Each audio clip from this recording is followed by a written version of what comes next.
Live. We are live. What's going on, people? It's myself, Bobby, and then himself, Justin. We're doing a little live stream. I think we're going to start doing live streams once a week. Doesn't that sound good, Justin? That sounds great to me because I think there's no reason not to. You know, we're not doing mailbags and whoop. Well, we're doing mailbags during the season. We're not doing voicemails. But it's good to hear from people. There's no reason for us not to, especially because, twice a week, now that we're going to be having episodes Monday and Friday because the preseason games are going to be on Sunday, it's a lot of time where we're not talking to each other and we're not talking to people. So let's talk some Giants. For sure. So ask some questions where this is question based, not like an episode of Talking Giants where we just go. Oh, well, I'm going to do this throughout the whole thing, but I need to plug the podcast for Friday. You should check it out anyway. We're going to be most likely interviewing a beat reporter.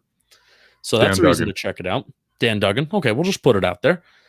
And we have an announcement that I'm going to announce on the podcast Friday. And it's an exciting one. But I'm not going to say what it is now. You have to check out the podcast on Friday. You should just say the announcement now. No, I shouldn't. Nope. I want to save it. Well, let's just say Justin will be somewhere next week. That is, if you wanted to cover the Giants, that's where you would be. Correct. That's what we'll say. So ask questions. We got everyone saying hi in the chat. We got Thrill Collins. What's up, Dave? We got Topher Pete, G-Man John, Stephen Brown, Ty Jackson, Sean Sullivan, Justin Dean, Renato Parente, Brian Porras, my guy, Lucid Grip, who says I like sex. Very nice. Dylan Bob, the fish guy, he's back. Haven't seen you in a while, Dylan Bob. Sean Sullivan, and Andrew Sanchez. All right. Hit us with some questions. Everyone's just saying hi. Hit us with some questions. Andrew needs advice on his sophomore year of high school. We probably can't give you good advice on advice. That. Yeah, I could give you really, really bad advice on your sophomore year of high school. Yeah. I don't want to go too crazy into Josh Jackson versus Isaac Edom, since that's what the meat and tomatoes of the next podcast will be. Upside. Yeah, I watched a little bit of Josh Jackson today from broadcast view, and he looked decent. Here's something I noticed. When he was in man coverage, he gave up catches, but he was a lot tighter than Isaac Edom was. Yeah. So which I guess that's got to be a weird dynamic, though, for that trade call. Like, hey, we want to trade this corner. What do you want to give us back? How about this corner? It's like, oh, so you think do you know something we don't? Yeah, it's just like it's like, how do you sell that to the other person? Yeah. Packers have done some wild and wacky stuff, so we've done some wacky and wild stuff. Yeah. So let's see. We got entertaining here. What's going on, my man? How you doing? Hi, how you doing, Chris? All right, we got if you were Kadarius Toney, who, and then he finished his question, Christopher Noto, who would you study your game after? That's interesting. Is it a cop-out just to say Shep, since Shep's the guy that's right in front of him at that same position? No. I think yes and no. Tavon Austin's the first guy that comes to my head. But Tavon Austin really wasn't a success for a first-round receiver. Like, he sticks around. He's still in the league, He's had a successful NFL career, but for a first-round wide receiver, he hasn't been a success. I was thinking maybe Percy Harvin, because if Percy Harvin didn't get those migraines and stuff and missed games, then Percy Harvin would have been a really great player. It's just the fact that he couldn't stay on the field. So I would say Percy Harvin, because I really do, and you have the Florida Gator comparison there. I really do think that's what Kadarius Toney should do. Like, Harvin did some damage as a receiver. They use him as a back and stuff, and that's the way I think the Giants should use him too. Chris, it's so funny. Chris left the Percy Harvin comment right as soon as you said that. So you guys are on the same wavelength. Diggy's in the chat too. He says Harvin is a perfect comp. Awesome. Yeah, I love that. That's really, really good. It's really, because both kind of gadget players. Because Shepard was never really a gadget player. He would just be I don't consider him getting that wide receiver sweep, and I don't consider that being like him as a gadget player. But he also should aim to be the route runner that Sterling Shepard is too. Correct. Yeah, and Toney has to develop that and part just of his game. Be much better, Yep. And Toney, obviously the ceiling is the roof for Kadarius Toney. If they would have just let Harvin smoke, he would have had a longer career. I think his issues were derived. He was allowed to smoke. You were allowed to, as long as you passed like that yearly drug test. Actually, I think Harvin may have failed at the combine. Tough. Which, if you fail the drug test at the combine, it's honestly like a stupid test. It's like, it's coming. Just don't smoke for this month, and you can smoke the rest of the year. And he failed it. So that's why. And I'm a Florida Gator guy, so I know the Percy Harvin deal. How many wide receivers will we keep? And will Mac Jones build David Sills break the cut? I don't think it's going to happen. David Sills make the team? Is that what you just said? Yes, I don't think David Sills making the team. I want him to, but it's true. If you're that last wide receiver in the depth chart, you have to be a special teams player. Like, you have to be. And I don't think David Sills is going to be that. Like, he's played some special teams reps, but I don't think he's ever going to be like that special teamer that they look for in that 6 guy. Primary 4 plus John Ross plus CJ Board. I think that's my prediction. Yeah, that's my prediction too. But do you think the addition of Crossen, the cornerback from the Texans, what's his first? I keep on forgetting his first name. Keion Crossen. I should remember that. Maybe that opens it up. I thought it would open okay, so let's talk about the trade, just not even the players, but I was so why are we trading for just a special teamer? That doesn't make sense. I was I hope he's higher. Maybe they view him as a better cornerback as Isaac Yiadom, and maybe they still do. And then it's they're trading Isaac Yiadom. Bam! Now it makes perfect sense. This guy's a better, a great special teams player, and they want to have him play corner more than Isaac Yiadom. You look at Gettleman said in his presser yesterday, which I thought was really candid and kind of helpful by him. And it's funny because we even saw this versus the Jets, how our backup corners were giving up a lot of depth in the run game because they're running that outside zone scheme, which we're going to see again in Cleveland this next weekend too. And I think they like Keion's ability to play close to the line of scrimmage as a Kana and come up and play the run, which he's good at special teams, which Gettleman said, how near and dear that is to Joe Judge's heart. And they like him as a guy that can come up and play the run at the line of scrimmage, which I, frankly, from the observation that I had versus the Jets, that's what we kind of need from our backup corners. Yes, do we want our corners to cover well in the pass game? Yes, but also if NFL teams are going to be doing more sophisticated things on the run game where the corners are involved, we need to have a guy who can do that. We do have a lot of corners on the roster, though. James Bradbury, Adore, Darnay Holmes, locks. Now that you add Crossen and Josh Jackson, those guys are locks. Aaron Robinson could be going to the IR. We don't know what's he's gonna start on some sort of list. But let's say he's not, though. I don't think they want to take the chance of Rodarius Williams getting claimed. If they cut him and try and put him on the practice squad. So if that's the case, that's 7 corners if Aaron Robinson's ready. If it's not, that honestly solves the issue. But if he is, that's I don't know if you can carry 7 corners, but maybe they could if they're carrying less outside linebackers than they were last year. Yeah, and then you also got to think Julian Love is a pseudo corner too, where do you feel better about Rodarius Williams, Madre Harper lining up a corner, or do you feel better about Julian Love? So that's also you have to keep that in mind too, where it's having him Rodarius probably would if Rodarius was his 3rd year in the NFL.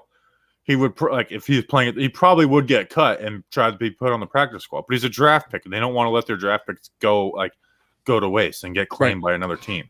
Right, absolutely. So it'll be interesting to see how they finagle it. It'll be the day that Dave Gettleman gets Rodarius Williams' names wrong, like he got Chris Williamson, that we know that Rodarius is not going to be on the team. Yeah.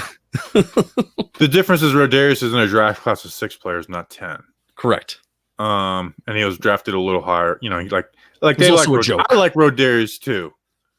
So I just don't see him I think they're gonna make sure he stays on the roster just for the sake of keeping him, not necessarily we're gonna use him a ton, even though he will play special teams. Yeah. While we're on the secondary thing, I guess they're not signing Nate Ebner, Big Vito says, and I guess they're not. I hope so. I would hope not. It's what's the point? Yeah. You just traded for a special. Yeah, that would be weird if they signed Nate Ebner. Which I still am not a fan of trading for someone just for special teams. I hope they view Crossen as good cornerback depth. If they don't, if they view him as the Nate Ebner role, where it's you're not going to be good on defense, you may be forced to play, but then I hate that trade. If they view him as cornerback depth, I like the trade. If they don't, and I'm not talking about just depth as being on the roster, because then everyone's depth, but like good, solid depth, then it makes sense. If not, if it's just for a special teamer, it doesn't make any sense, because it's like, okay, wait till at least cut downs to see if there's a special teamer you like that gets cut. Yeah. Let's see. We got an offensive line. Daniel Jones with 9 touchdowns in practice yesterday, which didn't get talked about a lot. I don't know if it was 9. I think it might have been 6, but he had a ton, and it was just kind of ignored by the lamestream media. By us. Let's see. We're getting some draft questions, which I'm just not ready for. Draft questions, like who's your QB1 in the 2022? Oh, we've only watched 2, which were Sam Howell and Malik Willis. So out of those 2, Sam Howell for me. There you go. We got a line question earlier. Do you want to talk about the offensive line, about being worried about the offensive line? Let's see. I don't see it. I mean, it was up above. It was asked. I love how the chat's interactive right now. Thanks for everybody for being here. Yes. I wanted to do this a little bit later, but I'm going out tonight. All right. Eat a butt. Let's see. I don't see the O-line question. It's basically, are you worried about the offensive line? And then Ethan, we just got a super chat. Thank you, Grim. Chances of another trade for interior offensive line. I'll get to that one in a second when we go through the comments. You got it. Just want to keep the show moving. Weed isn't penalized in the NFL anymore. Not penalized. I really wish Sandro technically will be on the team because he has that European roster spot. Yep, he'll be around this year. I don't think he's ever going to actually make the team. Yeah, like quote unquote make the team, but he'll be around this year. Yep. But Sandro's getting a lot of love now. We were the first people on the Sandro train. We had him on the show. So it's cool to see Sandro get that love. He was holding the microphone for the reporter in a socially distant interview, so the audio quality was better, which as a producer, I can't tell you how much I appreciate that. He's such a nice guy. I can't believe how nice of a guy he is. He's nicer than me. Maybe he like you said, he'd laugh. I think maybe he laughed at you politely and he doesn't think you're funny at all. He's just such a nice guy. Don't do that to me. I made a joke, and don't do that to me. I made a joke to him. He laughed. You think John Ross would make the roster as a wide receiver? I 100%. If John Ross is healthy, say if he's not healthy, they'll just put him on IR, so he'll be on the roster. But if John Ross is healthy, I would be shocked if he doesn't make the team. Yeah. They gave him $1 million worth of guaranteed money. They listed him as kicker returner 1, a guy who's never played special team snaps in his career in the NFL. Like not one. Go look at his special team snaps in the NFL. It's 0. We did our PPP on him today. John Ross, I am very confident will make this roster.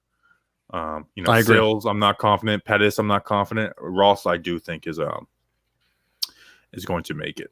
Yeah, I mean, basically, replace. I said this on his PPP. I think did it not come out today? It did. Go check that out. Yeah, John Ross PPP today.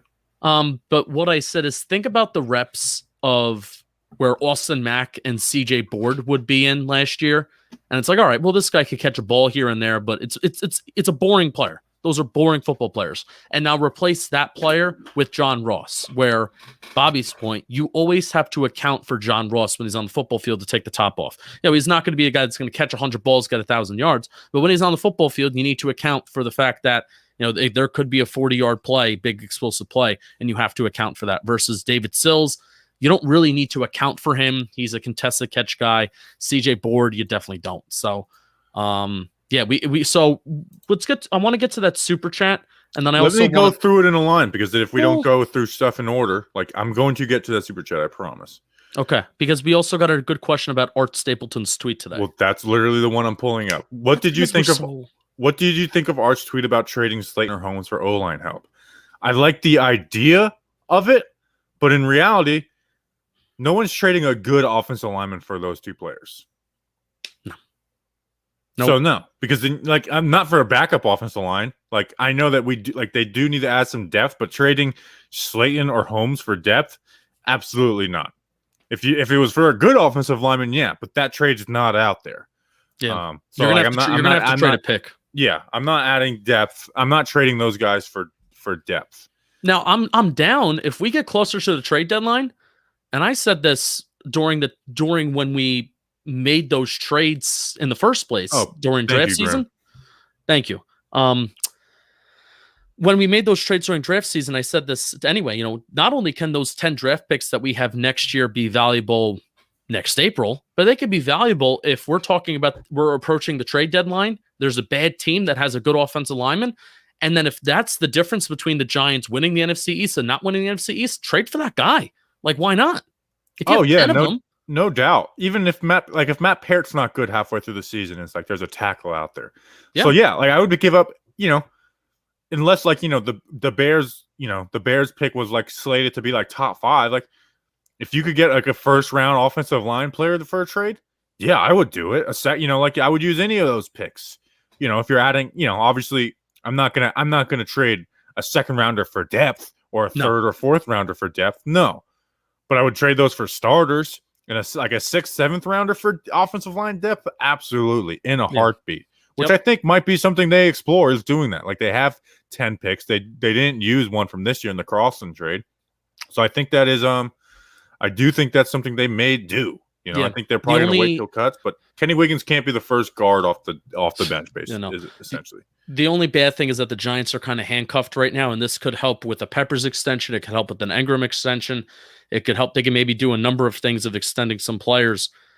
They don't have a lot of cap room this year. I think they have $3 million of flexibility. So if they do want to trade for somebody, well, who are you going? If you're going to get a quality player who's maybe not on his rookie contract, you're kind of cap stricken right now, and it's tough. So that's the only bad thing. Should Clement make it? Thoughts on first team O-line? We won't do the first team O-line portion of it, but Clement, he's going to make it. Yeah. The question for Clement is more: is he going to be running back? Is he going to be over Booker or not? Like I think that's more of a question than does Clement make it? Because unless he's injured, Clement, I'm pretty sure is going to make this team. Yeah, Clement's more explosive. I think he provides more of just excitement. That's a general phrase of the live stream, I guess. He provides more excitement as a player versus Booker. I kind of hate this take, but he does do the little things right. He's not going to fumble the ball. I guess he'll give you 3-4 yards consistently here and there. Or Booker's more of your prototypical backup running back that's just going to do all the little things right that you want and check the boxes, where Clement can do a little bit more, and that's more exciting to me. The Entertainer, thank you for the chat, everyone. Give me your biggest X factor on the offense and defense this year. I'll go offense. It's someone that me and you just recorded our PPP for, which will come out next week. Matt Parrott. Yep. He is the biggest swing. Like he can be great, he could be horrible, or he could be okay. And if I think he's just okay, there's no excuse for this offense. If he's horrible, it could nuke this offense. So to me, it's Matt Parrott. Like he is the biggest X factor. Like obviously Daniel Jones has to play good. But like if Daniel Jones is the same exact player as last year with the better offensive line, with the added weapons, and hopefully Jason Garrett, picking it up a bit and changing some things, then we're going to win the NFC East. But if Matt Parrott's bad, it can nuke whatever plans this offense has. Yep. You can do the defense one. Defense, I'm going to say Aziz or Xavier McKinney. That's what I would have said. So cool. Yeah. So because if Aziz can be a guy that can bend the edge and put pressure on quarterbacks and not solely rely on getting coverage sacks like we were last year, which I don't think coverage sacks are a bad thing. Coverage sacks are part of where the NFL is headed today because you have so many quarterbacks that are getting rid of the ball in 2.5 seconds or less. So when quarterbacks are getting rid of the ball in 2.5 seconds or less, that doesn't give your pass rush time to get back there, no matter if you have LT out there, for God's sakes. So that's why secondary is much more important. But if Aziz can be that guy that can get back there more quickly and give this edge room a pulse, the edge room was lifeless last year because of injuries. Golden was traded, and we were looking for Nico Lalos to get first team reps and Cam Brown first team reps at some points or another. So if Aziz can give a little spark to this edge room, I think it can really help out this defense a ton, where we're not just relying on those coverage sacks. Okay. Here, I have a question from Big Vito. I know Garrett likes fullbacks, but we need a fullback? I do. I believe every team should carry a fullback. Yep. One, in today's day and age, like they are a special teams player. Like they are, like, if you don't play special teams, you can't play fullback in the NFL. So Elijah Penny does that. I don't see why you wouldn't. It's just an added dimension that a team has to get ready for, prepare for. I don't think there's what loss is there to having a fullback on the roster? Like, what added player are you like, oh no, this guy's not playing because we have a fullback? Yeah.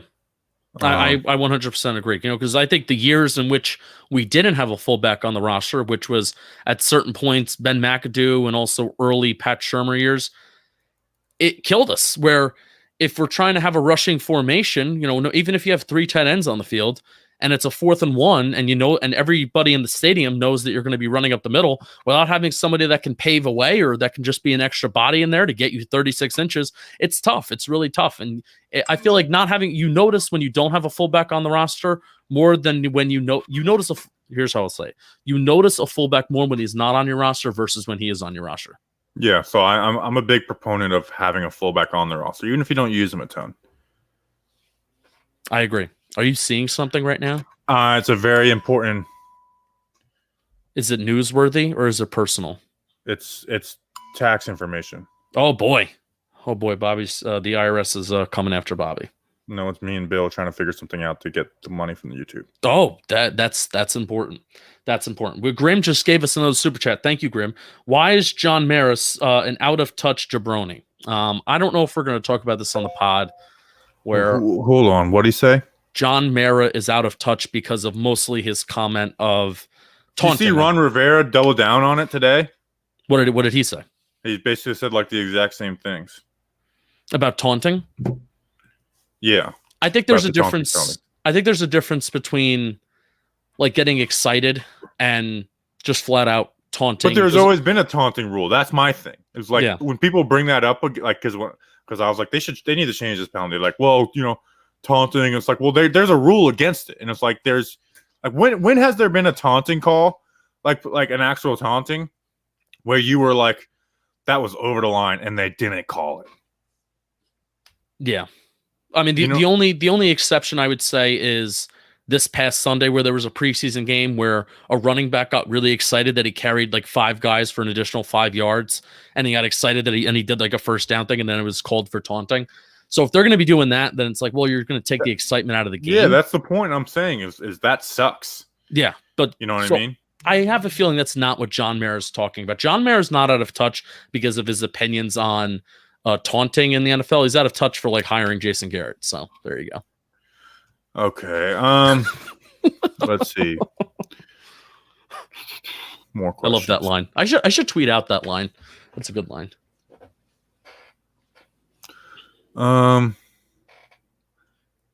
What do you guys think of Slayton? Think he can be a breakout wide receiver, or is he just going to be average? Yeah, I mean, I don't think he's ever going to be your number 1 wide receiver, but I think and what happens when you have a show dedicated to the Giants, it's like you repeat a lot of the same things. So I've said this take a million times, but after Daniel Jones, I think the biggest benefactor of Kenny Golladay is Darius Slayton. Okay. What happened his rookie year was not like just like a fluke. Like he did all that. Like it was good. But year 2, he had cornerback 1 treatment, the safety shaded. He will no longer get that with Kenny Golladay on the field, and I think he's a big benefactor of that. Yeah, more explosive plays for Darius Slayton. He was hurt by Jason Garrett's offense too. Yes, that's certainly what I want for Darius Slayton this year. I mean, the fact that Sterling Shepard, who played a lot less snaps than Darius Slayton, had the same number of 20-plus passing plays, plays where it ended in a 20-plus yard passing gain. The fact that those two had the same number, which I believe was 9 or 10. I think it might have been 10. The fact that they finished with the same amount when big play Slade was the theme of 2019, it's disheartening. So hopefully this year, big play Slade, we can return back to form. And, because of the influence of Kenny Golladay and also Toney and Shepard running underneath, hopefully that will leave Slayton more one-on-one opportunities. Let's see. Oh, here's one. Boom. Does Justin with his parents? No, his parents actually both died. So wow. Let's not touch that subject. Wow. No, they're not dead. They're divorced. They're dead to each other. Does that count? I was going to ask you a personal question that I never asked you, but maybe I won't do that on the live stream. Okay, well, do it. I could choose not to answer it. I was just like, I didn't know that they were not able to talk to each other. Yeah, no, it's a problem. Oh, I didn't know that. I just learned something new about you. Usually mediators get paid like hundreds of dollars an hour. I've never gotten paid shit. So very nice. Andy Augsell, NFC East record predictions off the top. Giants 10-7, 17 games. Washington 9-8, Dallas 7-8, Philadelphia 0-17. I think Philly will win like 3 games. And I'll say, you know what? I'll say both Washington and Dallas go 9-8, and we go 10-7. I'm kind of banking on Dallas's defense just being hot garbage. That's what I'm banking on. Yeah. I mean, it can't. I don't think it'll be as bad as last year, but it certainly should be bad. They don't have a safety. They just don't have safeties. Diggy makes a great point, and this actually bothers me. Garrett, Clowney, Ward, and Odell are likely to get held out of the joint practices. I feel like the Browns catfish this. Yes, that is so frustrating that we're getting no Garrett and Clowney. I could honestly care less about Denzel Ward because our wide receivers go up against better corners every day. And Odell,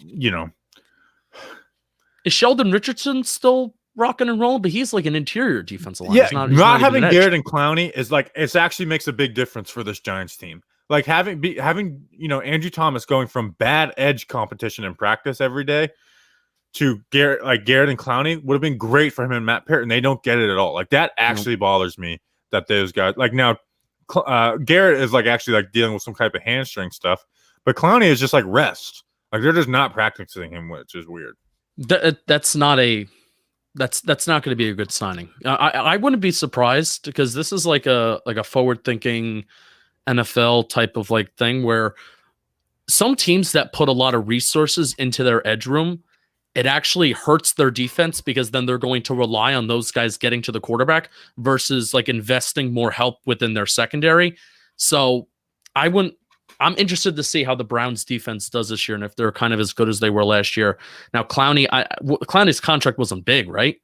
He's past those days where teams are where he's trying to argue for a lot of money. I'm pretty sure it's a 1-year deal. Yeah. So, but usually wherever Clowney goes, it's not like Tennessee took a step back last year, and I think Clowney was like a part of it because Clowney is just not that player that he 1 year, thinks he $10 is. million deal. That's a lot. That's a lot of money. I know it's only 1 year, but that's a lot of money. Those are resources that could have gone somewhere else, especially like in your secondary. So people think your parents talk is kind of funny. I could talk about my parents. Yeah, let's do it. I think they were saying when I said they're dead. I think that's what they're talking about. Oh, I liked it when people like try and like say stuff like that. Just really hit them with like actually, like one of my first weeks in college. One of my like new friends there made like a "your mom" joke. I was like, "Dude, my mom's dead." And nice. Like, I'm so sorry, and I was like, "Just kidding, she's not dead." Nice. So every once in a while, you'll get like a "your mother" tweet on Twitter, and I'm like, "My mom's dead." And I always respect the people that come back with it and like, yeah, I know. Like sometimes they'll just be like, I'm a Twitter troll. Like that doesn't faze me. But then sometimes they do like apologize and like, you idiot. She's not dead. So, good combo. It's just good talk about dead parents. Trash talk 101. Are you concerned with the defense possibly regressing due to better opposing QBs? No, because we added Adoree Jackson. Correct. Like he's got to stay healthy. Given. And I mean, better QBs. Dak, we got basically one full game with Dak. Ryan Fitzpatrick is better, but he's not that much better. Philly's probably worse with Jalen Hurts. Like Philly doesn't win that first game with Jalen Hurts as their QB. Like Carson Wentz actually played pretty decent in that game besides that one interception to Bradbury. I don't know. Do we face like a murderer's row of QBs? Like Patrick Mahomes obviously like jumps out on the page, but it's like Well, we go up against Derek Carr, Tom Drew Brady, Lock. and no, I'm talking about like in the middle of the year we go up against Derek Carr, Tom Brady, and Patrick Mahomes all like back to back week. Well, there's a bye week thrown in there, but back to back weeks within each other. So, but I feel like Derek Carr is the perfect QB to like suck versus this Giants Patrick Graham defense. You know what I mean? I mean, he's actually quite versatile now. He actually had a really good year last year where he was one of the QBs that. Yeah, he had a good year last year, but I can see Patrick Graham being the guy who like makes him look bad. Yeah, sure. They also did nothing to help that offensive line too. So. Let's see what questions do we got. They're gonna bank on Leatherwood. We got Authentic was at the what's going on, man? He was at the FanFest and taking like amazing pictures. Yeah, like authentic. Pictures. Bobby and I, we were talking the next day. We were like, "You sure you want to share this? Who was that guy?" No, I know who he was. No, you're thinking of somebody else. No, There was another person taking pictures. Oh no, I was talking about authentic. I was like, who was that? I guess guy? you're not as like YouTube-y as I am. No, I'm not as YouTube-y. But should we? No, I'm not sharing this. It would have been mean to somebody in our company, so I won't share. But you did a good job. Yes, thank you, authentic. Those were awesome. If you have more, I feel like you were taking a bunch. I mean, if you have more, send them our way. Let's see. Chris Peterson, speaking of FanFest, he was the guy that cooks for everyone. So 3 reasons why and why not to pursue Rosen as a backup. Okay, I'll go the 3 reasons for. 1, he would most likely be a better QB than Lewerke. 2, he could go in there and compete with Mike Glennon. You know, I want to say it's over. I'm just going to do 2 and 2, Chris. Reasons against, I don't think he's better than Mike Glennon at all. And second, it's Jerry Shuplinski, I think, hates him. Like when you heard, like I remember watching an interview when the Giants hired Jerry Shuplinski. Let me turn this light back on. And he spoke very positively of Ryan Fitzpatrick, and then they asked him about Josh Rosen, and then he was like, I kind of like didn't even want to answer the question. So those are my 2 reasons for and against. Any other reasons you want to make for or against? I'll always love authentic because I'm reading him on the screen. I'll always love authentic, and I'll also always love Josh Rosen. I'll have a special place in my heart. I was wrong. I had a lot of Josh Rosen. I wanted the Giants to trade their second rounder in 2019 I agree. for Josh Rosen. I agree. At the time. Now, looking back, it's like that was dumb. To my credit, we weren't really breaking down film at that point. It was just basically going with the flow, or at least I wasn't. But I was very in on the trade, the second round pick for Josh Rosen in 2019. Justin Deem says, Justin, do the New York Groove dance. Oh, his picture is with you. Yeah, that's me. That's me. I'm seeing myself.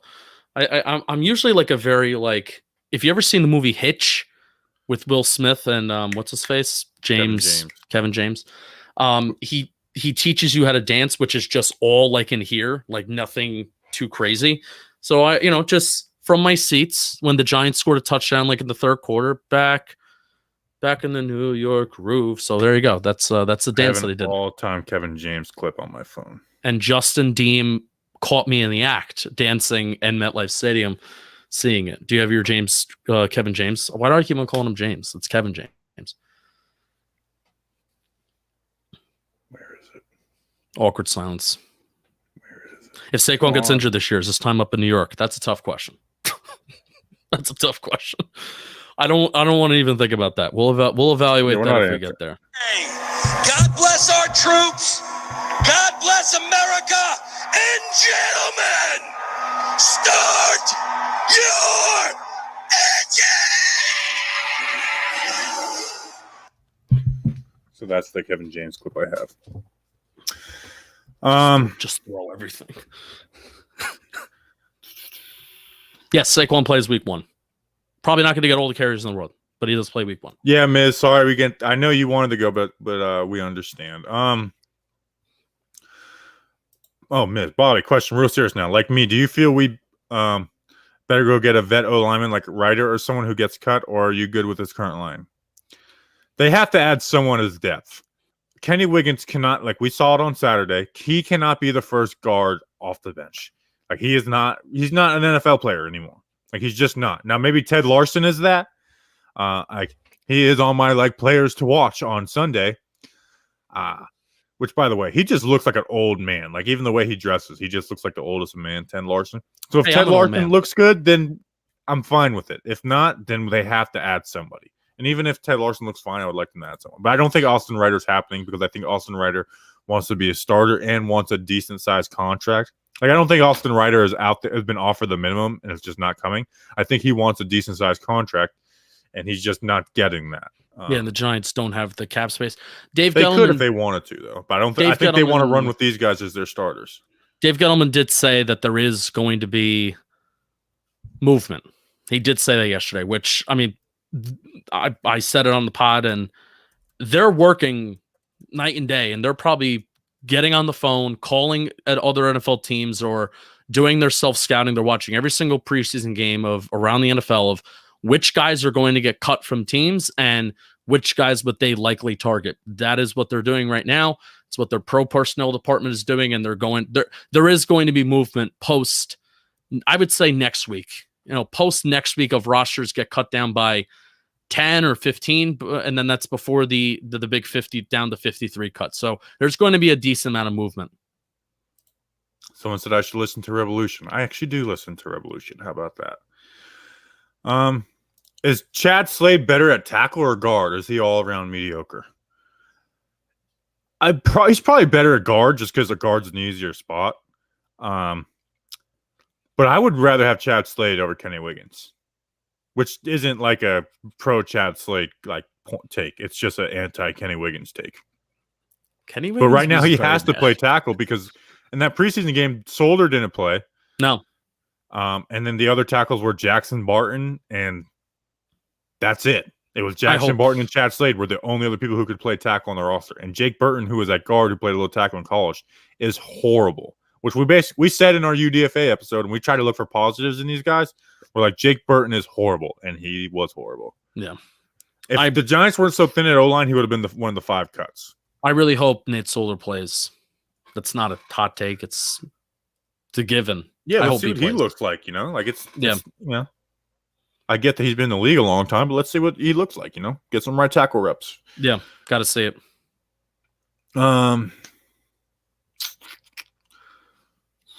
Who had a worse game? Kenny Wiggins or Clayton Thorson? That's a tough question. Wiggins because Wiggins was supposed to be the first guy off the bench. Clayton Thorson was never going to make the roster, so I will say Wiggins. So can I apologize to Clayton Thorson? Were you tough on him? I roasted him for checking the ball down on 4th and 7 to a covered check down. Was no one open? He was trying to throw the seals behind the check down. It was just a bad throw, and it was like right above Sandro's head, and so Sandro hit it. But he was trying to throw to David Sills out of the break. But it was still a really bad throw, so I don't feel that bad. So why? Yeah, don't apologize. But having a bad throw is not the same as checking the ball down to a covered check down on 4th and 7. But I didn't delete the tweet because it was a funny tweet. Good for you. So I did feel bad about that. I'm about to sneeze. Oh boy. Oh, he just left. Flat out left. My show. It's everybody click off. Is Nate Solder capable of playing guard and becoming Kevin Booth type player off the bench? I would say no. I mean, the fact that Kevin Booth was never this Kevin Booth had a very solid NFL career, so I do want to give him credit, but the last time Nate Solder was not a left tackle in the National Football League was Super Bowl 46. Let that sink in. Super Bowl 46. Basically, one of the last times that the Giants were in the playoffs, Nate Solder was not left tackle, then he was right tackle. So I don't really anticipate him moving positions. And also, if he were to do it, then he would have done it by now. The Giants would have had him try it, but he's only taken 1 snap this training camp at guard, and that was because Will Hernandez had a full start and he had to take a lap. So I don't see a Nate Solder move to guard. Can you see Solder maybe moving into the starting lineup? I mean, I could see it, but it's one of those things that I don't want. Like, if I had to put a top 3 things I don't want to see from the Giants this year, I think Nate Solder being in the starting lineup is like number 1. Yeah, because that means Matt Parrott's a disaster. That's what that means. So, or Andrew Thomas is hurt, and then that's extra. That's. I don't even like to think about that. James Root, smash that like button or I'll send the Eagles punter to your house. I don't know what the Eagles punter thing means, but do like we don't ask that. You know what? Something I've never asked for is for post notifications. Never asked for that, and I'm not going to on this one. Breaking news! Wow, order has been put out in New York City. Ooh, can I just have continue the plug? We work pretty hard on these PPPs. We prep for them, and then it takes a little time to record them too. And we do them every single day, twice a day on YouTube. Go check out the PPPs. There's a playlist on our on the YouTube channel. So go check out those PPPs. Every single significant Giants player on the roster, we do an episode on, and it's quick. It's like 10 to 12 minutes, and then we're done. We're done, and we're out. So if you like what we're talking about, and Go check out the PPPs, player profile and projections.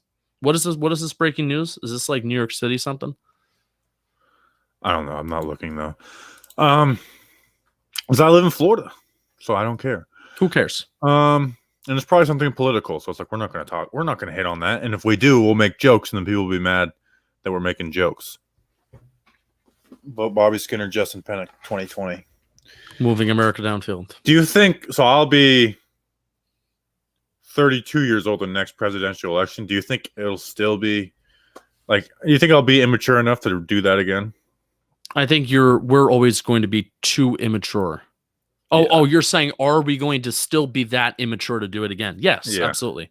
If we don't do it again, we'll have a lot bigger followings, and it's like it pissed people off last time. If we don't do it again, then that means that we have become media snobby. Oh yeah. So now you just forced me to do it again. Yeah, because remember I tweeted out. I was like, wow. We've gotten thousands of messages of people saying they voted for us, and people were like DMing us, like, you need to stop this. Like, this is dangerous. It's like dangerous. Yeah, people were taking it pretty seriously. Mike Dupree says, "Please always be children." I will, Mike Dupree. Do you guys think here's something. Here's a question that we have banned on mailbag episodes. We're not doing Barkley contract talk this year. After the season, we'll talk about it. But it's like we're gonna get asked that question a bunch. So I'm not doing, even though I did do a Barkley contract tweet today. Yeah, you hypocrite. But like on the podcast, like we're not doing that. Like, were we also not doing Jabril contract extension questions? Are we just banning all contract extension questions? We should be like Dave Gettleman. I do hate contract extension questions, to be honest. Dave Gettleman talked like about every mailbag last year was Dalvin Leo contracts. Dave Gettleman talked about how he feels about extending players just philosophically in the middle of the season, but he refuses to talk about extending specific players because he doesn't talk about contracts. I feel like we're now doing the same thing. Yeah, we'll see. Credit to YouTubers, by the way. But I can be more of a hypocrite because I don't have like a million fans like at my throat every time I say something. Yeah, credit to YouTubers, by the way, because I think most, like a lot of these guys that, some of the guys that are in here, like Chris, and I think they do answer the same question over and over and over again. And they go live a couple times a week. It's like, we can't do that. That's why we don't go live, because we already touch on everything in the podcast.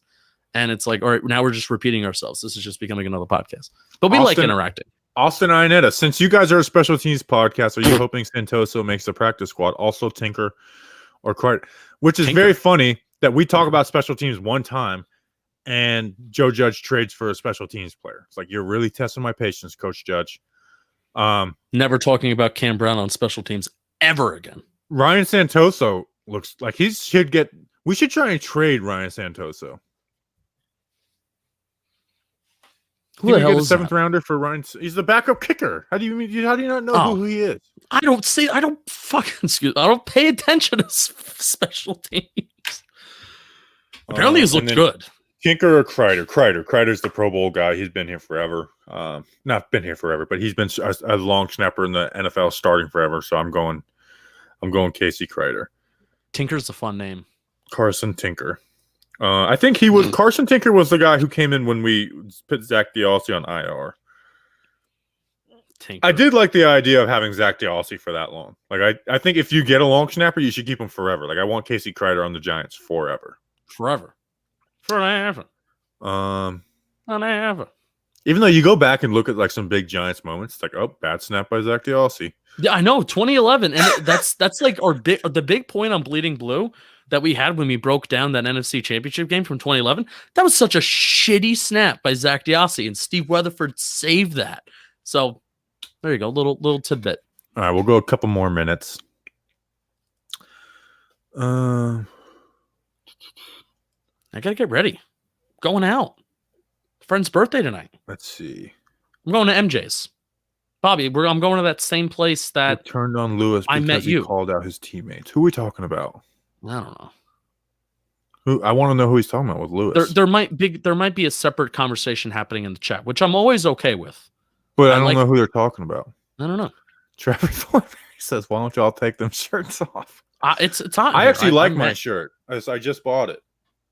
That's very relevant to stay weird, stay immature, like we were just talking about. It's very relevant. I like this black shirt. Like the Chinese restaurant. Your thank you bag. If you couldn't catch up to that, I didn't get that. Hey Bob, are you guys nervous about Galladay, Rudolph, and Toney injury prone? Toney and Galladay, I'm not worried about. Kyle Rudolph, I'm 100% worried about. I don't know if he's going to play week 1, so I am very worried about Kyle Rudolph. I don't think he is. Galladay, we know for a fact they're just taking it easy with him. There hasn't even been an update on Rudolph. Like we asked Jordan Ron on last week, like, what do you know? And he gave us one of those like professional answers of, I'm just going to tell you what I think rather than what I know, because what I've heard, and they don't know what beat reporters don't know anything on Kyle Rudolph right now. Yeah. And then Galladay, like I think if we play tomorrow, Galladay's playing. I really do think they're like, we spent a lot of money on this guy. We're not gonna, rush him back. I really want to know who he's talking about with turning on Lewis. Ray Lewis. Mercedes Lewis. Dion Lewis. The only one I could think of is Dion Lewis.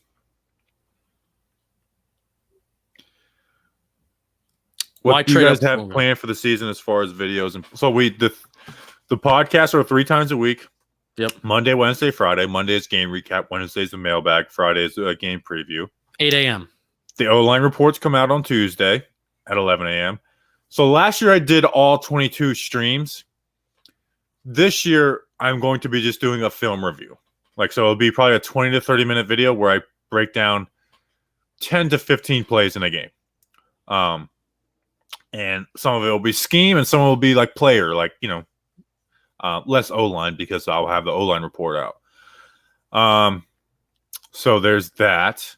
It's going to be more scheme related though. Our giant factors, Justin does his 5 keys. I think he's going to do an analytics video, and we're going to be doing O-line breakdowns of other teams on a separate channel, Talking Football, which I guess I can plug real quick. Yeah, go plug Talking Football.